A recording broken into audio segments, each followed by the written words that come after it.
एक पत्नी ने अपने पति को कह दिया तुम जानवर हो, जानवर। अच्छा, आपकी पति आपको जानवर कह देगी तो आप क्या करेंगे? ए भैया, आपकी शादी होगी, बताओ, आपकी पत्नी आपको जानवर कह देगी तो आप क्या करेंगे? रोएंगे आप? तुम भी कह दोगे तुम भैंस हो? फिर आपकी पत्नी, शादी हो गई आपकी, आपकी पत्नी आपको जानवर कह दे तो आप क्या करेंगे? गुस्सा करेंगे उस पर? नहीं करेंगे? इतने भोले हो। आपकी पत्नी है, आपको जानवर बोला कभी उसने? नहीं बोला। कभी बोल दे तो आप क्या करेंगे? मारेंगे? आप कोई जवाब नहीं देंगे? वाह, कलयुग में पति बहुत अच्छे मिल रहे हैं क्यों? आपकी पत्नी आपको जानवर कह दे तो आप क्या करेंगे? चुपचाप रहेंगे, इसके सिवा ऑप्शन भी नहीं है। कर भी क्या सकते हैं? आपकी पत्नी आपको जानवर कह दे तो आप क्या करेंगे? पी ले भैया, ऐसे हाथ जोड़ लेंगे। अच्छे पति बैठे हैं। एक पत्नी ने अपने पति को कह दिया तुम जानवर हो, तो उसके पति बड़े पॉजिटिव थे, सकारात्मक विचार के थे। उन्होंने कहा तुम ठीक कह रही हो, तुम हमारी जान, हम तुम्हारे वर, बराबर जानवर। जानवर, तुम हमारी जान, हम तुम्हारे बराबर। हो गई व्याख्या। अब इस बात पर आप चाहो तो महाभारत कर लो और चाहो तो हंस के टाल दो। तो जीवन में रिश्ते संभालना हो तो कुछ बातों को हंस के टालना पड़ती है, हंस के टालना पड़ता है। इसलिए समझदार वो लोग हैं जो बड़ी बड़ी बातों को हंसकर टाल देते हैं। कुछ लोग ऐसे होते हैं जो राई का पहाड़ बना लेते हैं। राई का पहाड़, ये कहावत कितने लोग समझते हैं? आप लोग नहीं समझते? राई का पहाड़, राई किसे कहते हैं आप बताओ? हाँ, सरसों के दाने को राई कहते हैं। कहावत कहते हैं गांव में कि लोग, अरे राई का पहाड़ बना लिया, मतलब छोटी सी बात का आपने बात का बदंगड़ बना लिया, बड़ा कर लिया। कुछ लोग होते हैं जो जरा सी बात को बड़ा कर लेते हैं और कुछ लोग होते हैं जो बड़ी बात को हल्के में टाल देते हैं। तो रिश्तों को चलाने के लिए छोटी बात को बड़ी नहीं बल्कि बड़ी बड़ी बातों को हंस के टालना पड़ता है, तब ये रिश्ते चलते हैं। तो रिश्ते चलाने के लिए चाहे पत्नी की तरफ से कहा जाए चाहे पति की तरफ से कहा जाए, हंस कर टाल दिया करो। आपस में लड़ने से भी तो कोई लाभ नहीं है, रिश्ते बिगाड़ने से कोई लाभ नहीं है। पति जैसा हो, पत्नी जैसी हो, अब ईश्वर ने प्रसाद स्वरूप दिया है, ग्रहण करो, स्वीकार करो और हंसते मुस्कुराते अपनी जिंदगी को जियो। ये समाधान। क्यों जी? सही है। लड़ने से कोई लाभ है? तुम उस पर केस करो, वो तुम पर केस करे, तुम उसका माथा फोड़ो, वो तुम्हारा फोड़े, ये कौन सी समझदारी है? इसलिए पति पत्नी के रिश्तों में प्रेम चाहिए, पति पत्नी के बीच में प्रेम हो। अच्छा, गृहस्थी चलाने के लिए क्या जरूरी है? सवाल 15 करोड़ रुपए के लिए है। 15 करोड़ रुपए का सवाल है, यदि आपने सही उत्तर दिया तो 15 करोड़ का ज्ञान आपके खाते पर। गृहस्थी चलाने के लिए पति पत्नी के बीच में क्या होना जरूरी है? ऑप्शन 4, पहला प्यार, दूसरा प्यार प्रेम, दूसरा पैसा, तीसरा सहनशीलता या चौथा झगड़ा। रिश्ते चलाने के लिए पति पत्नी के बीच में क्या होना जरूरी है? प्यार, पैसा, सहनशीलता, झगड़ा। क्या क्या? तो आप लोगों के अंदर है?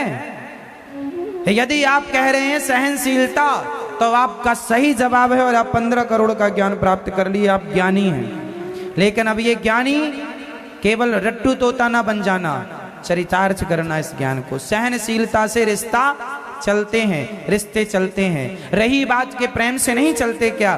तो जो लड़का लड़की कोर्ट मैरिज, लव मैरिज, मनमानी शादी कर लेते हैं, कई बार उनका भी प्रेम विवाह ब्रेकअप हो जाता है, उनका भी तलाक हो जाता है, क्योंकि प्रेम से किया था पर सहनशीलता नहीं थी। सह नहीं पाए जरा सी बात पत्नी की या पति की, रिश्ते टूट गए। इसलिए रिश्तों को चलाने के लिए सबसे जरूरी है सहनशीलता। तो सहनशीलता आपके अंदर हो, सहो। जो सहेगा वो रहेगा, नहीं सहेगा नहीं रहेगा। तो रिश्तों को चलाइए, प्रेम से चलाइए, हंसते हंसते कट जाएं रस्ते। ऐसे जिंदगी चलाओ और दोष ना दो पत्नी को कि तुमने ऐसा किया। पति बुरा हो अच्छा हो जैसा है, न देना दोष किस्मत को।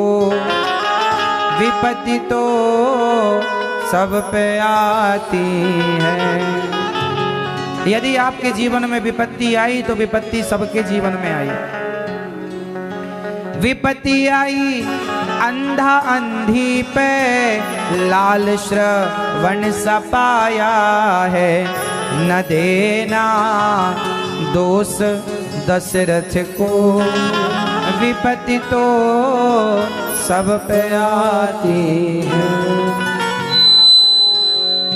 इस संसार में विपत्ति सब पर आएगी, तो आप पर भी आएगी, हम पर भी आएगी। दोष ना देना, किसी को दोष क्या देना। जो हमारे भाग्य में था वो हमें मिला।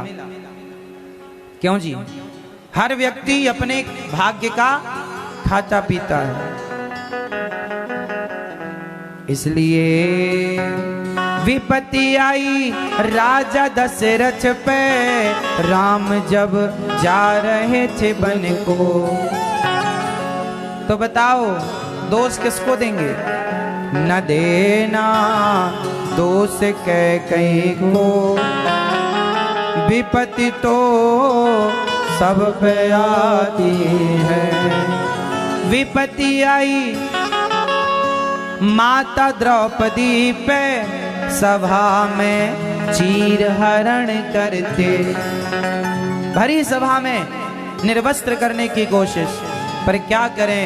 न देना दोष कौरवों को, विपत्ति तो सब पे आई है। आप में से कितने लोग हैं जिनके जीवन में विपत्ति नहीं आई?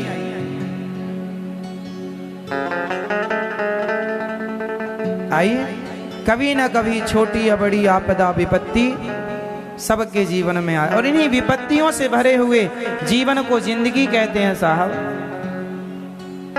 इसलिए रोते रोते नहीं, ये जिंदगी माना कि संसार दुखों से भरा है, माना कि संसार विपत्तियों से भरा है, लेकिन इस दुख और विपत्तियों के संसार में एक किरण है, और वो है गोविंद की किरण, वो भक्ति की किरण है। एक सहारा भगवान का है। उस ईश्वर के आश्रित जो रह लेता है, वो इस विपत्ति के संसार में, दुख के संसार में भी खुश रह लेता है। जिंदगी तो गुजारना है, चाहे रोकर गुजारो, हंसकर गुजारो।